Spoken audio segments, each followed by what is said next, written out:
ইউরোপে এবারে গ্রীষ্ম যেন পরিণত হয়েছে আগুন আর খরার মৌসুমে। জুন ও জুলাইয়ে রেকর্ড তাপমাত্রার সঙ্গে দীর্ঘস্থায়ী খরা তৈরি করেছে দাবানলের ভয়াবহ পরিস্থিতি। স্পেন, ফ্রান্স, ইতালি, পর্তুগাল সহ দক্ষিণ ইউরোপের বিস্তীর্ণ এলাকায় পড়ছে বন ও কৃষি জমি।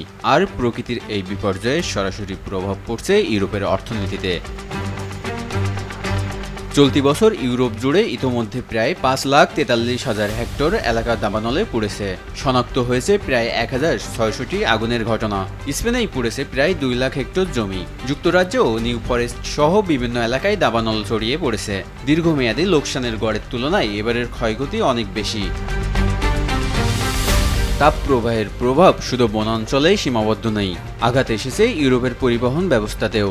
রাইন ও দানিউবের মতো গুরুত্বপূর্ণ নদীগুলোর পানির স্তর নেমে যাওয়ায় ব্যাহত হচ্ছে পণ্যবাহী নৌযান চলাচল। জার্মানির অর্থনীতিতে এর সরাসরি প্রভাব পড়ছে। শুধু রাইন নদীতে নৌ চলাচল ব্যাহত হওয়ায় দেশটির বার্ষিক জিডিপি 0.3 পয়েন্টে কমতে পারে বলে পূর্বাভাস দেওয়া হয়েছে। তীব্র গরমে বিপাকে পড়েছে ইউরোপের বিদ্যুৎ খাত। নদীর পানি কমে যাওয়ায় পারমাণবিক বিদ্যুৎ কেন্দ্রগুলো শীতলীকরণে সমস্যায় পড়েছে। ফলে কয়েকটি কেন্দ্র উৎপাদন বন্ধ অথবা কমিয়ে দিতে বাধ্য হয়েছে। একই সঙ্গে খরার প্রভাবে কৃষিতেও বড় ক্ষতির আশঙ্কা তৈরি হয়েছে। ভুট্টা ও সূর্যমুখীর মতো ফসল ইতোমধ্যে উৎপাদন কমার মুখে। অর্থনীতির আরেকটি বড় খাত পর্যটনেও এসেছে পরিবর্তন। অতিরিক্ত গরমে দক্ষিণ ইউরোপের স্পেন ও ইতালির মতো জনপ্রিয় গন্তব্যে আগ্রহ কমছে পর্যটকদের। অর্থনীতিবিদদের আশঙ্কা, পর্যটকেরা অপেক্ষাকৃত শীতল উত্তর ইউরোপের দিকে ঝুঁকতে পারেন। এতে দক্ষিণের পর্যটন নির্ভর অর্থনীতিতে চাপ বাড়বে।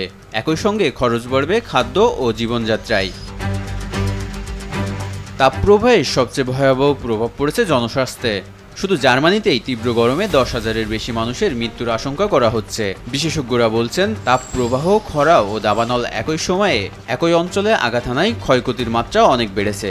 ফলে স্বাস্থ্যসেবা থেকে সরকারি ব্যয় সব ক্ষেত্রেই বাড়ছে চাপ। জলবায়ু পরিবর্তনের কারণে পরিস্থিতি আরও কঠিন হওয়ার আশঙ্কা করছেন বিজ্ঞানীরা।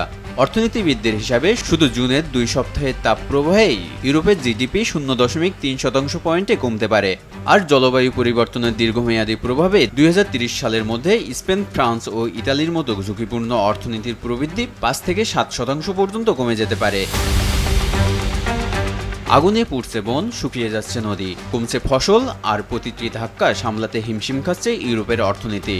বিশেষজ্ঞদের সতর্কবার্তা, জলবায়ু পরিবর্তনের গতি ঠেকানো না গেলে তাপপ্রবাহ ও খরার এই ক্ষতি ভবিষ্যতে আরও ভয়াবহ হবে। তাই শুধু দাবানল নেভানো নয়, কিভাবে বদলে যাওয়া জলবায়ুর সঙ্গে অর্থনীতিকেও টিকে রাখা যায়, এখন সেই চ্যালেঞ্জের মুখোমুখি ইউরোপ। অঙ্কুর মণ্ডল, RTV।